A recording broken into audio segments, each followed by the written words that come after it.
Boa tarde, turma do sétimo ano da Escola Lucimar Mendes. Tudo bom com vocês? Eu espero que estejam todos bem. Hoje estou aqui de novo para uma aula de História, certo? Hoje é dia 2 de junho, terça-feira. Então, vamos dar prosseguimento, não é, aos nossos conteúdos de História. Vocês lembram do conteúdo passado?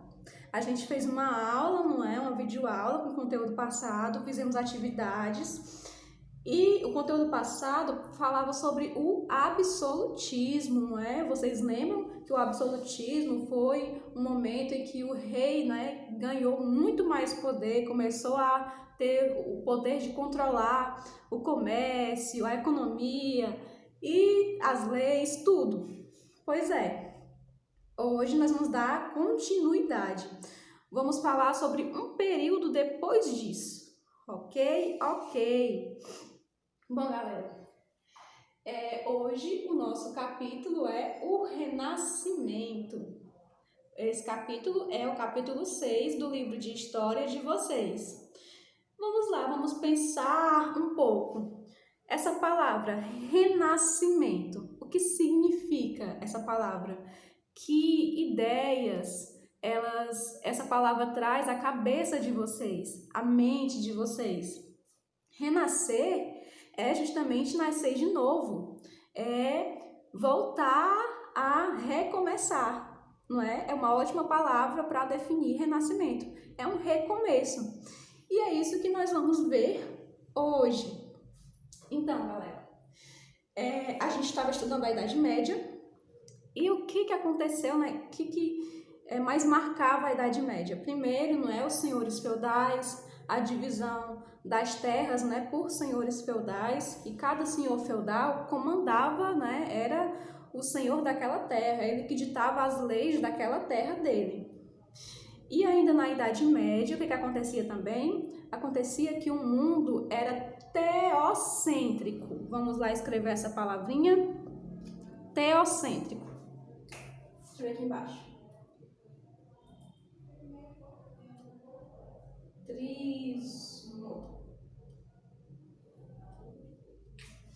O mundo era teocêntrico, ou seja, o teocentrismo ele existia de uma forma muito natural no mundo. E o que significa isso? Significa Deus no centro.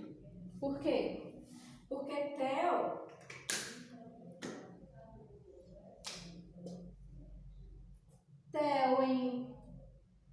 na tradução dessa palavra significa Deus, e centrismo é justamente centro, não é? Pôr alguma coisa no centro. Então, Deus no centro, ou seja, a igreja comandava muitas das decisões naquela época, não é? O senhor feudal comandava, cada senhor feudal comandava a sua terra, e a igreja, ela que dizia o que era certo e o que era errado, como que as pessoas deveriam agir, como elas deveriam, não é, atuar na sociedade. Então, por isso, justamente por isso, essa Idade Média também, vocês vão ouvir muito falar sobre isso, é conhecido como Idade das Trevas.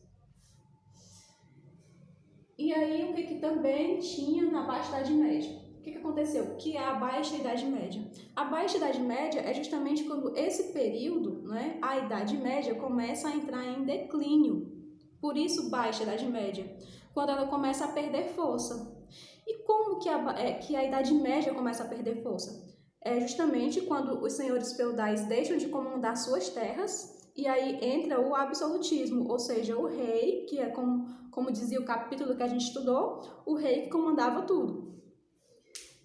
Então, nesse mesmo momento, o comércio se desenvolveu bastante, muito mesmo, justamente por isso que os senhores feudais não conseguiram acompanhar, né, o sistema antigo, né, da Idade Média não conseguiu acompanhar esse desenvolvimento do comércio, crescimento das cidades e enriquecimento da burguesia. Bom, galera, as cidades, elas irradiavam, não é, a luxúria da burguesia, não é? Os burgueses começaram a ganhar muito mais poder, mais dinheiro, reis absolutistas, como a gente já viu, e estados nacionais, ok? ok? Perfeito. Acontece que essa transição foi acontecendo para o Renascimento, não é? Esse lado aqui da lousa, a gente ainda está falando sobre Idade Média, sobre o período dos reis. Aqui nessa parte da lousa, a gente vai começar a falar justamente do Renascimento. Onde foi que essa ideia se originou? Onde foi que foi o berço do Renascimento? Na cidade de Florença, na Itália. Então, no século XV e XVI, houve uma mudança de valores, não é? O que aconteceu? As pessoas começaram a observar mais pessoas, estudiosos que falavam sobre racionalismo, que falavam sobre o poder da razão, não é?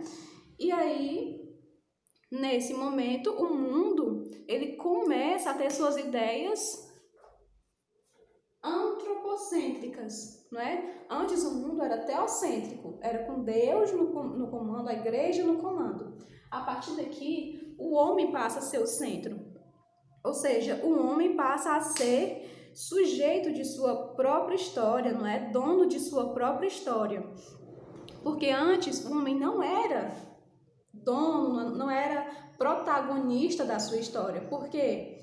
Porque ele era tido como um sujeito pecador, não é? Assim como diz nos estudos, e por ele ser dessa forma, né, não era sujeito de si mesmo, né? Tudo acontecia e tudo era por conta de leis divinas. Aqui, essas leis divinas passam a ser mais responsabilidade, não é? Passam mais a atribuir a responsabilidade ao homem das suas próprias atitudes. Então, nós temos aqui alguns pontos fortes dessa época. Primeiro, o racionalismo, justamente, dar poder à razão, dar poder à ciência. Antropocentrismo, como a gente acabou de falar, né? Pôr o homem no centro, pôr o homem como protagonista da história dele mesmo.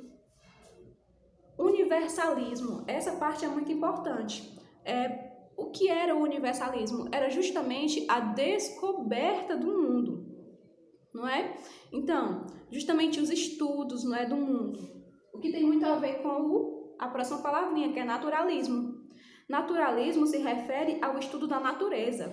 Dá à natureza o seu próprio papel, não é? Por exemplo, por que chove?